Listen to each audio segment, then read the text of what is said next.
What is the aftermath of the September 11 attacks? That is the issue of the remembrance.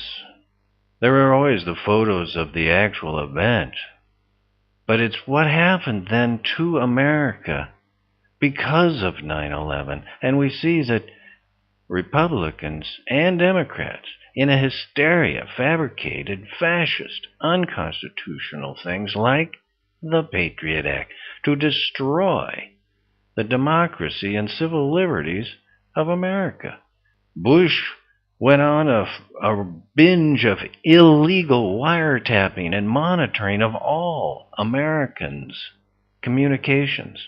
And even to this day, there is unhindered internet surveillance, phone surveillance, secret wiretapping that has not been repudiated.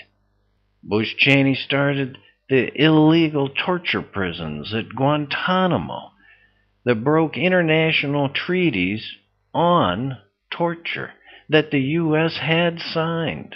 And not only allowing just there at Guantanamo, Bush Cheney set about secret CIA torture chambers around the world and then lied to us about that they didn't exist.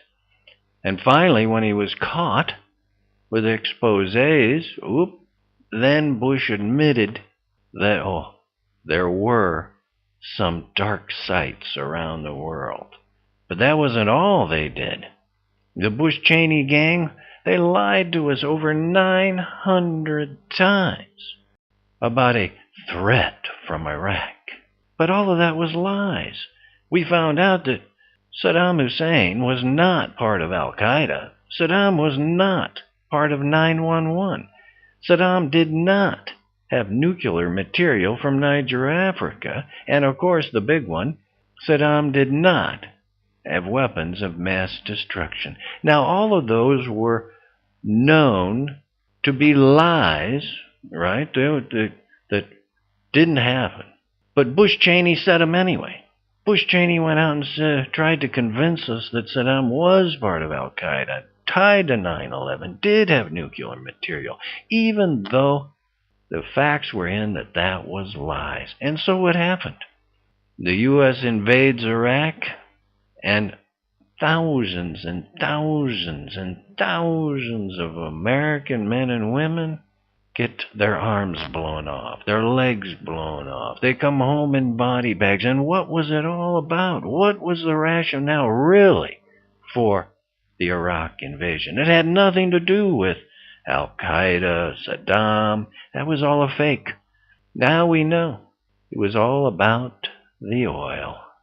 But Americans were so bamboozled by the frauds and lies that they even voted Bush Cheney back in 2004 in a dubious election, questionable election that once again it was manipulated by the Republicans.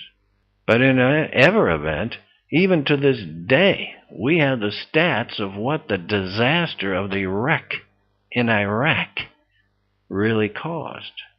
It's over 60,000 Americans, over 1 million Iraqis killed and injured, trillions of dollars wasted. And the Iraq War Memorial would justly state that they died for oil and Bush Cheney lies.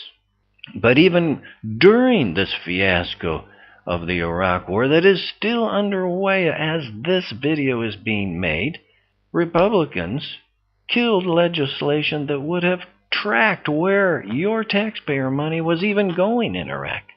But it's all for profit and scam. Because we find out even the U.S. Department of Defense can't give you an accounting of where 90% of the money went that was supposed to be going to Iraqi rebuilding. Now, we're looking at the 10-year anniversary of 9/11, and the Unpatriot Act is still in place. Obama and the Congress have not rescinded it. Your civil liberties are still in jeopardy and being held hostage by the tyranny of this bill. We know now that the spillover from having 8 years of Republicans in control of the presidency and both houses was economic disaster. And we see that the September 11th attacks were just an excuse to make America into a police state, to strip away our civil liberties, our human rights, our constitutional guarantees, so that America has been gutted both in its civil rights and in its economy.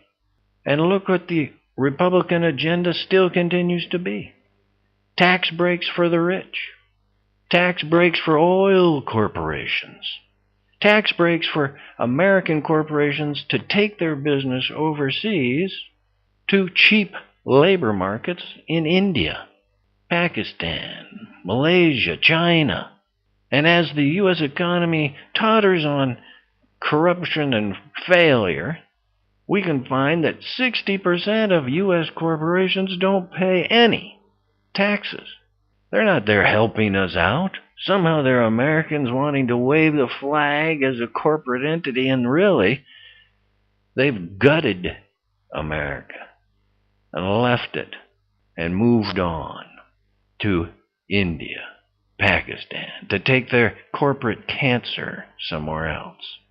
And even on the sidelights of politics, the extreme of anger and hysteria has spilled over into Christian right-wing wackos who are so extremist and violent and hateful that they are exactly the same as the Islamic right-wing Al-Qaeda.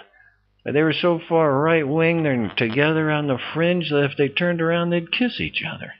But surprisingly enough, given a chance, in 2010 election, the Americans, in a baffling show of ignorance or stupidity or propaganda, vote in Tea Party and Republicans who are the very entities who destroyed the economy and continue to hold it hostage for tax breaks for the rich.